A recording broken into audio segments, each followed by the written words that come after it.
We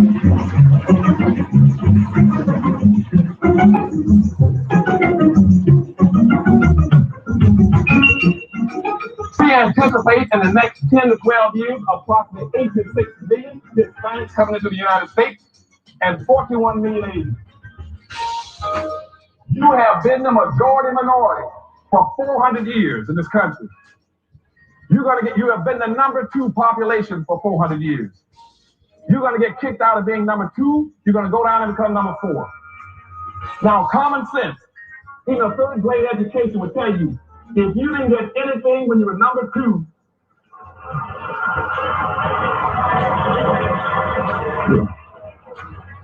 you all jumped ahead of me, but anyway, you can guess what you're going to get when you become number 4. President Biden, do you support reparations? Well, I mean, since I haven't spoken on this by chance, number one, the reason we're the country we are is because of immigration. We've been able to cherry pick the best from every single time. The people who come here have determination, resilience. They are ready to stand up and work like the devil. We have 24 of every 100 children in our school today is Hispanic. The idea that we are going to walk away and not provide every opportunity for them is that not only stupid and immoral, but is bad for America. They are the future of America. Systemic racism that has plagued our nation for far, far too long. I said that over the course of the past year that the blinders have been taken off the nation, the American people. But what many Americans didn't see or had simply refused to see couldn't be ignored any longer. Those 8 minutes and 46 seconds that took George Floyd's life opened the eyes of millions of Americans and millions of people around all over the world. It was the knee on the neck of justice, and it wouldn't be forgotten. And it's not white Americans' fault, but just a fact.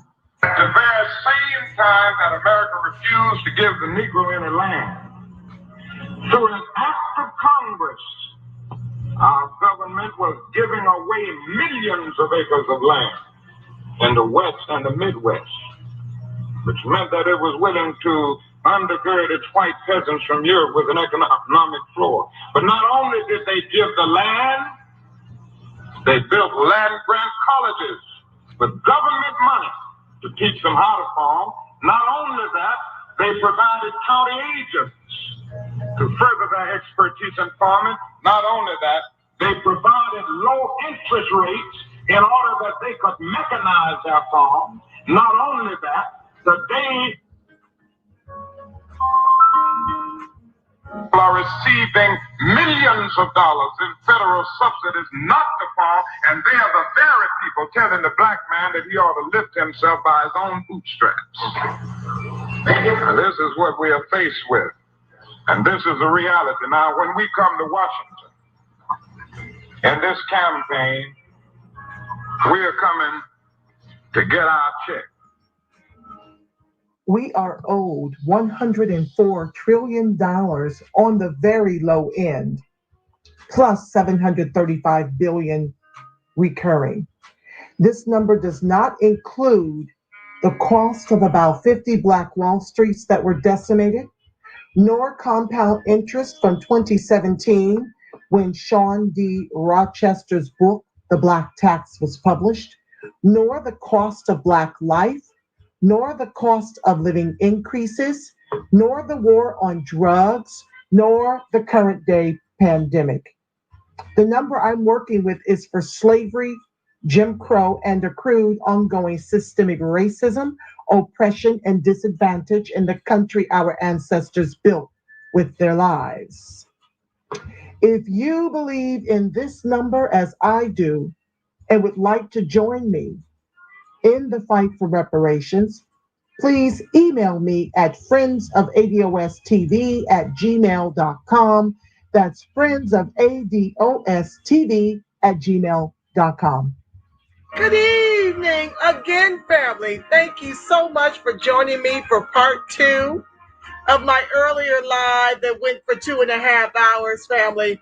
That's why I had to come back in with my Freedmen'S history every day of the year. featuring the Black Panther Party. I have been trying to get this up and out of me for a few shows. So I know the hour is late, and I thank you so much for those of you who decided to tune back in. I greatly appreciate you being here. This is going to be a fairly short segment. I'm going to read just a little bit about the Black Panther Party and then show you a really, really great video. They are my celebrated freedmen and women for this particular segment that I decided was imperative, right? Because, you know, ADOC's history is every day of the year. I don't believe it should just warrant, 1 month out of the year. I believe it is imperative for us to understand our contribution to the wealth of this country. And we've got so many sheroes and heroes. We don't ever need to look outside of who we are as American descendants of chattel slavery to learn about how our ancestors' heinous chattel slave labor has enriched everyone but us, everyone but ADOCs. We are the anchor of this country. And it is important for us to examine what we come from at all times so that we can have the fortitude to continue in this fight for reparations and a Black agenda. We are winning, family, as I celebrated us in the last segment. It is because of our efforts that we now see reparations in Evanston, Illinois. We have passed AB 3121 out here in California for reparations for Californians. HR 40 is being discussed for the federal reparations package that is sure to come as we continue to apply pressure. And the Catholic Church is getting in on the act for $100 million. Okay, and they say that that's going to be paid out in a foundation as managed by the descendants of the heinous chattel slave labor. Because who better, right? Who is better to understand, to overstand the reparations that are owed us but us? Why is it that all these other people want to chime in, Black immigrants alike, immigrants at large, and even some ADOCs who are sitting up here trying to chime in and trying to make sure the reparations doesn't include cash? We're here at the Reparationist Perspective. I am forever making the case for reparations and weaponizing our vote and socializing our suffering. And so everything I do is centered in that and giving you all the supporting reasons why you should be in the fight for reparations. I mean, if we don't have a critical mass with ADOCs, how do we expect our allies to be commissioned and recruited to the fight? How will we ever expect the white man to give us the reparations if we sit up and decide, oh, that's never going to happen? I say that to those of you who are the naysayers of its possibility. I am very grateful we didn't need your consciousness when it came to our emancipation, when it came to our civil rights. I am so grateful the ancestors didn't need you to make that happen. So I'm telling you, it has to happen amongst us and within us first before it comes into manifestation. Like all things, it happens on the inside of you first before it can be manifest on the outside. You've got to have a dream within you that the reparations will happen in the same way Martin Luther King Jr. believed in our civil rights. That's the kind of resolve you've got to have in the same way our ancestors believed in our emancipation. Your job is not the how it will get done. Your job is the belief in its getting done. That's your square. And so every show, that's what I'm here to do and to actually make the case for with every show I do. And with that said, I want to jump right into our Freedmen history every day of the year, celebrating the Black Panther Party, family. Let me blow them up bigger than me. I'm going to read from a different screen. Then I'm going to share the copyright disclaimer. Pray us out. How you doing, Robert White? Thank you so much, my love, for being on the live. And for those of you who have yet to chat, your names. Welcome to the live. This is going to be a brief segment. It's the tail end of an earlier 2.5-hour segment. You can look up the archives for that one. It was very rich what we discussed. You must check that one out.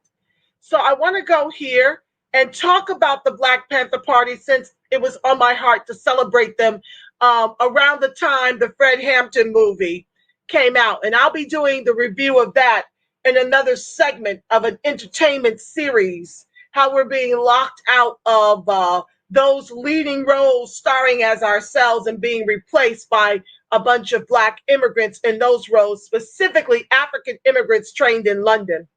So I'm going to be dealing with that movie review in a whole nother segment, but that movie did inspire me to do this segment, to make the Black Panther Party my celebrated feature for Freedmen's History Every Day of the Year segment. So let me not delay. I want to read this to you, and then we'll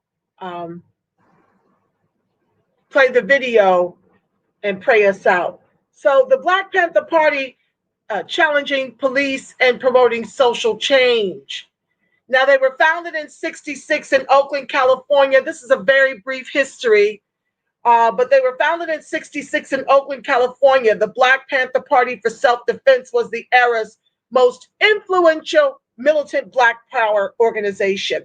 Its members confronted politicians, challenged the police, and protected Black citizens from brutality. The party's community service programs, called survival programs, provided food, clothing, and transportation. Rather than integrating American society, members wanted to change it fundamentally. For them, Black power was a global revolution. Organizing a revolutionary party. Huey Newton and Bobby Seale, young political activists in Oakland, California, were disappointed in the failure of the civil rights movement to improve the condition of Blacks outside the South. They saw brutality against civil rights protesters as part of a long tradition of police violence and state oppression. They immersed themselves in the history of Blacks in America. In 1966, they organized young, poor, disenfranchised African Americans into the Black Panther Party. I just have to chuckle a little bit because 66 was the year I was born. I'm going to make my face a little bigger here. And so it really, when I look at the parallels between the Black Panther Party being formed in the year I was born, it's no wonder why I'm one of the biggest mouths when it comes to social and economic justice for ADOCs. It really kind of lines up with the stars that they would, the Black Panther Party would form the same year my mother was giving birth to me, 1966, a very good year, might I add. So let me move on. Like Malcolm X, the Black Panthers believe that nonviolent protests cannot truly liberate Black Americans or give them power over their own lives. They link the African American liberation movement with liberation movements in Africa and Southeast Asia. We don't hate nobody because of color. We hate oppression, was quoted by Bobby Seale. To serve the people, local chapters of the Panthers, often led by women, focused attention on community, survival programs. They organized a free breakfast program for 20,000 children each day, as well as a free food program for families and the elderly. They sponsored schools, legal aid offices, clothing distribution, local transportation and health clinics, and sickle cell testing centers in several cities. These activities provided concrete aid to low-income communities and drew support for the Panthers. Okay. And I'm going to show you some pictures momentarily. Advocating for community reforms. Although created as a response to police brutality, the Black Panther Party quickly expanded to advocate for other social reforms. Among the organization initiatives, they campaigned for prison reform, held voter registration drives, organized free food programs, which included food giveaways, and a school breakfast program in several cities. Opened health clinics in a dozen cities, serving thousands who could not afford it, and created freedom schools in 9 cities, including the noteworthy Oakland Community School, led by Erica Huggins from 1973 to 1981. Women in leadership. Women made up about half of the Panther membership and often held leadership roles. Vanetta Molson directed Seattle survival programs. Lynn French in Chicago and Audrey Dunham in Boston were inspirational local leaders. Elaine Brown became the national chairwoman in 1972. Still, the organization's members struggled to overcome gender inequality.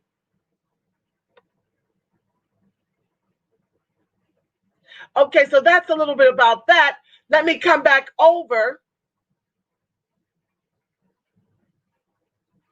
so I can share with you some of the photos, okay? Now, this is a picture of Huey P. Newton, Black Panther Minister of Defense. Oh, let me come back over and make sure I blow this up so you can see it. I'm sorry about that. Okay, so I wanted the spotlight on them, and you can still see me though. Huey P. Newton, Black Panther Minister of Defense, a poster of Huey P. Newton sitting in a rattan throne chair, wearing a beret and a black leather jacket while holding a rifle in his right hand and a spear in his left hand.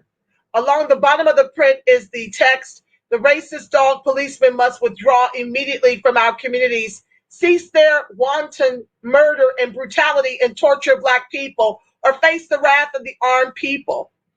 And to date, we still don't have an anti-lynch law. To date, we still don't have that. So these were some of the reasons why they were disgruntled. Okay. They were disgruntled with the civil rights. Here we go. I'll read that again. Huey Newton and Bobby Seale, young political activists in Oakland, California, were disappointed in the failure of the civil rights movement to improve the condition of Blacks outside the South. They saw brutality against civil rights protesters as part of a long tradition of police violence and state oppression. They immersed themselves in the history of Blacks in America. In 1966, they organized young, poor, disenfranchised African Americans into the Black Panther Party. And we still have these issues plaguing us.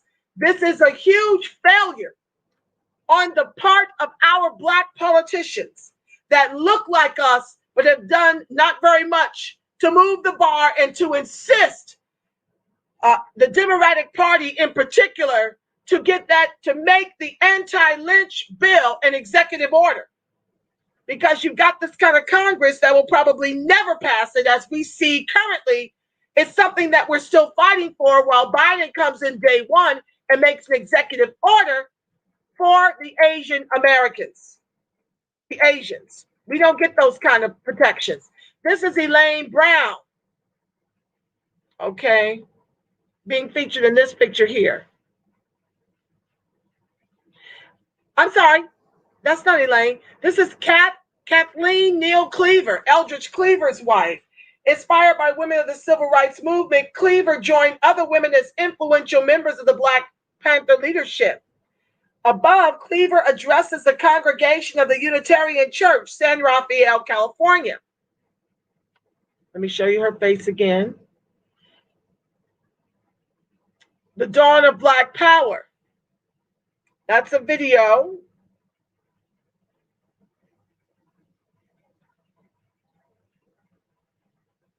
Two women partake in the Black Panther organized People's Free Food Program. This is in Palo Alto, California in 1972. Why are we still needing free food? With the reparations, we can buy our own. This is the Panther Free Food Program. Children prepare bags of food for distribution at the Oakland Coliseum at the Black Panther Community Survival Conference, Oakland, California, March 72. This is what happens when you're neutralized economically. This is still going on to this day. We are the anchor of the country, while all the other groups eat from the wealth our ancestors' heinous chattel slave labor created. We are the legs of that table. From the Black Panther Party's Angela Davis People's Free Food Program, 10,000 free bags of groceries with chickens in every bag will be given away free March 29, 30, and 31st at the Black Community Survival Conference in 72. Bobby Seale, Angela Davis, Ron Dellums, Erica Huggins. Women, Free Our Sisters. This is a poster featuring an image of protesting women and a list of demands. This poster was used to announce a protest scheduled for November 22nd, 1969, orchestrated by the Northeast Women's Liberation and the Black Panther Party of Connecticut in support of 6 female Black Panthers who were being held in Niantic, Connecticut State Women's Prison. We still have political prisoners. We still have political prisoners. Why didn't Barack Obama free them? Mumia Abdul-Jamal. So that is that, family. Let me come back over here, and then we're going to share the video. Babe Rax, thank you for coming back. I'm proud of you women. Good night. Oh, good night, Babe Rax. Yes, if I understand the hour's late, you guys can always watch the archive if you get sleepy, but this is the last piece of it. I'm going to share a video. Let me share the copyright disclaimer first. Hold on.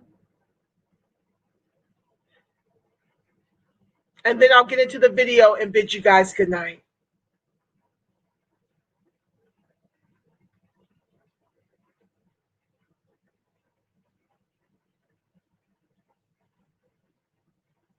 So there's the Fair Use Disclaimer Act. Hopefully they don't shut the video down. That's why I have to show that. Let me stop it and share the video, and then we'll say good night. Okay, guys, hold on.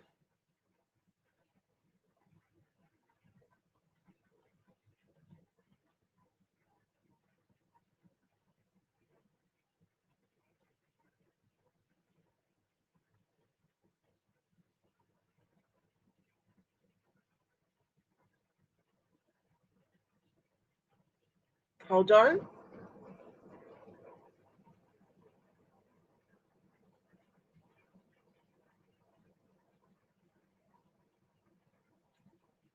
Okay, hold on.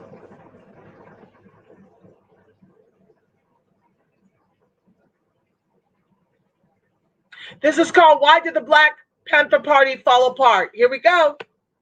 Structure, the establishment has been aggressive towards us in every area, the social area, the economical area, and the political area. So therefore, we felt it necessary to erect a political party to defend and promote the general interests of Black people.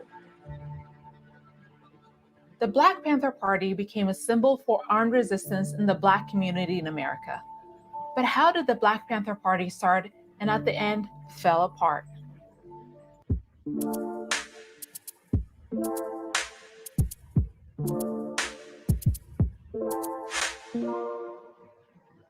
The Black Panther Party for Self-Defense was founded in October 1966 in Oakland, California by Huey P. Newton and Bobby Seale. The two first met in 1962 while they were college students at Marriott College.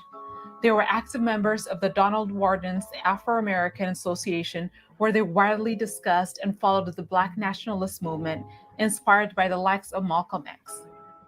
Eventually, they became more attracted to revolutionary and anti-imperialist ideas and militant groups that had keen interest in community service, which later on became crucial in developing the Black Panthers' community survival programs. The birth of the Black Panther Party in the West Coast follows a chain of events that started with the Second Great Migration that began in the 1940s. During the Second Great Migration, over 5 million African Americans moved from the South to the Northeast, Midwest, and also the West Coast. Tens of thousands landed in cities like Oakland in the Bay Area to find work in war industries such as Kaiser shipyards. This Great Migration transformed cities in the West Coast. The new arrivals faced new forms of racism and segregation that they thought they had escaped in the South. Unlike the rural South, urban areas in the Northeast, Midwest, and the West Coast put African Americans in close proximity with whites. As the war efforts started winding down, jobs started fleeing to suburban areas along with white flight. This left segregated urban areas poor and exposed to racial terrorism along with brutal police tactics. It's these types of environments that foster the idea for Blacks getting armed to protect themselves and their community. In America, Black people are treated very much as the Vietnamese people or any other colonized people because we're used, we're brutalized. The police in our community occupy our area, our community, as a foreign troop occupies territory. And the police are there not to, in our community, not to promote our welfare or for our security and our safety, but they're there to contain us, to brutalize us and murder us because they have their orders to do so. Huey Newton understood the anger of the community and started to realize that it can be organized to combat not only racism, but also poverty. Newton and Seal began studying gun laws in California and selling books to raise money for guns. After meeting with Stockley Carmichael, a leader in the Student Nonviolent Coordinating Committee, they decided to adopt the Black Panther logo and form their own party, the Black Panther Party for Self-Defense. Their first recruit was 16-year-old Bobby Hutton. One of the party's first tasks was to go on police watching patrols. This was done in an effort to record incidents of police brutality. Members often cited the open carry gun laws of California for their rights to carry guns while on their police watching patrols. Although the Black Panthers were viewed as a violent militant group by many, the organization was focused on not only self-defense, but also creating and advocating for economic opportunities for Black communities. The party's 10-point program, released on May 15th of 1967, demanded for employment, freedom, decent housing, education, and freeing of Black men in jails. The Black Panthers first made national news just a year ago when they entered the state capitol in Sacramento armed with rifles and pistols. When the California State Assembly Committee on Criminal Procedure was scheduled to meet and discuss the Mulford Act, a bill that would make the public carrying of loaded firearms illegal, Black Panthers showed up at the California State Assembly armed. That protest at the State House brought so much publicity to a party that was not nationally known up until that point. The party went from a small organization in Oakland to an internationally recognized movement that attracted fans globally. The fame also attracted the attention of law enforcement. In 1968, FBI Director J. Edgar Hoover described the Black Panthers as the greatest threat to the internal security of the country. By 1969, the Black Panthers became FBI's counterintelligence program's primary target. The program was created with the intention of surveilling, infiltrating, and breaking apart political organizations. It launched various actions to prevent the unification of different Black nationalist groups and discredited their leaders. On October 28, 1967, an Oakland police officer was shot and killed during a traffic stop involving Huey Newton. Huey and a backup officer were also injured, and Huey got charged with murder. The leader of the militant Black Panther Party will go on trial July 15th in Oakland, California, accused of murdering a policeman. He spent 3 years in jail and was released when his conviction got reversed on appeal. By 1968, the Black Panthers Party had expanded to other U.S. cities including Atlanta, Baltimore, Chicago, Boston, Dallas, Detroit, and New York. At the peak of their popularity, the Black Panthers attracted not just Black nationalists, but also leftist groups that allied themselves with the Marxist-Leninist doctrine. They adopted a Serve the People program that first involved a free breakfast program for children. While the kids ate their breakfast, party members would educate them on Black history, current issues in their communities, and what the party was doing to address them. This became the party's most popular program, but other programs were also active, like clothing distribution, free medical clinics, self-defense lessons, and classes on politics and economics. But it wasn't too long after when cracks began appearing in the party. Some party members started engaging in criminal activities like extortion and robberies. The party also began to get rid of members due to fears about law enforcement infiltration. The major issue in race relations in Oakland is the continued friction between the black community and the police. Both sides are holding firm to their positions, and the situation remains potentially explosive. Several shootouts took place in 1969 between the Panthers in various cities and the police.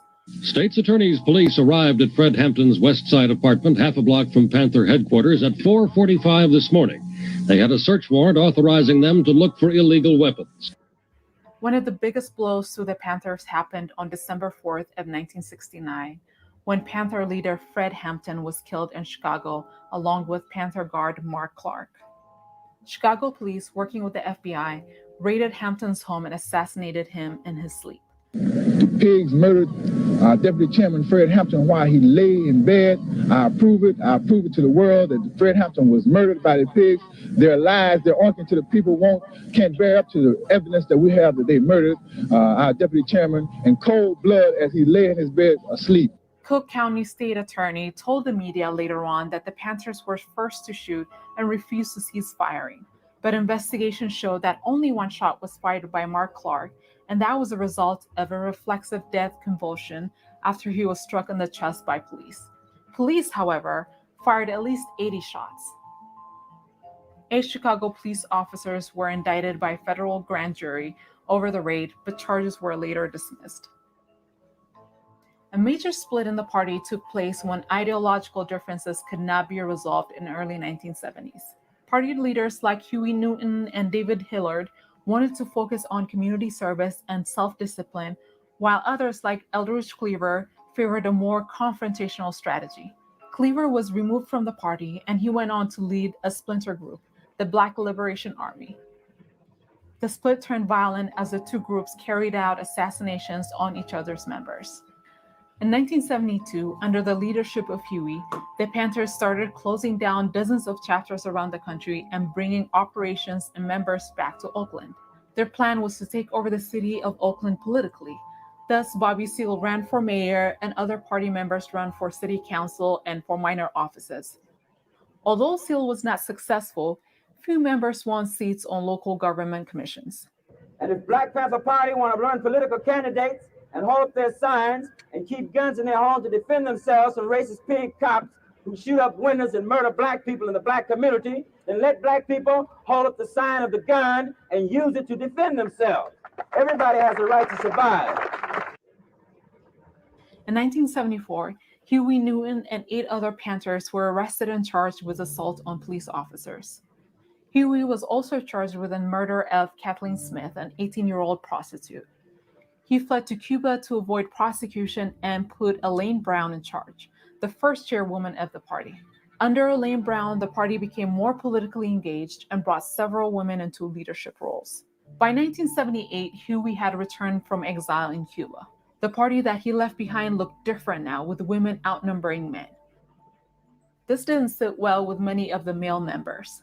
They complained about the excessive power of women in the organization. Seeing how women were beginning to get punished for their perceived power over men, Elaine Brown resigned from the party and moved to Los Angeles. For the rest of the 70s, the Panthers consistently lost members in droves. By 1980, they had only 27 members left. A man whose name became synonymous with black militancy in the 1960s was shot to death early this morning in Oakland, California. Huey Newton, a co-founder of the Black Panther Party, had been shot several times. He was 47. Police say that Newton was shot 3 times in the head, and neighbors around here are both stunned and frightened. No one here would admit they saw the murder, but there are reports that 2 men had stopped Newton on the street, pulled a gun, then fired point blank at him.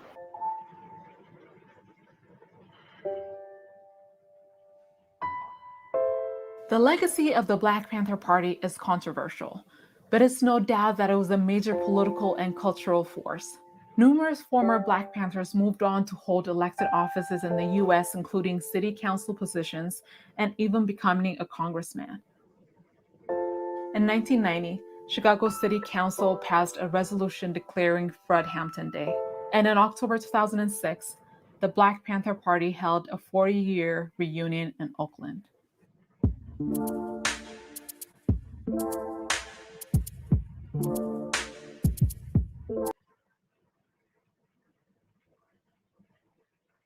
Thank you so much, Herb Saint. Thank you for joining the live.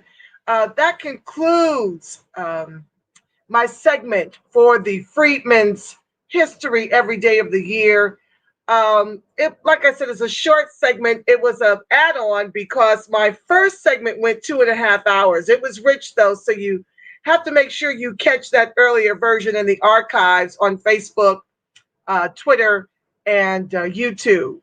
But it really saddens me that we are still having this fight with the race soldiers to this day as we embark on the Chauvin trial in the case of the executed George Floyd by the race soldier Chauvin.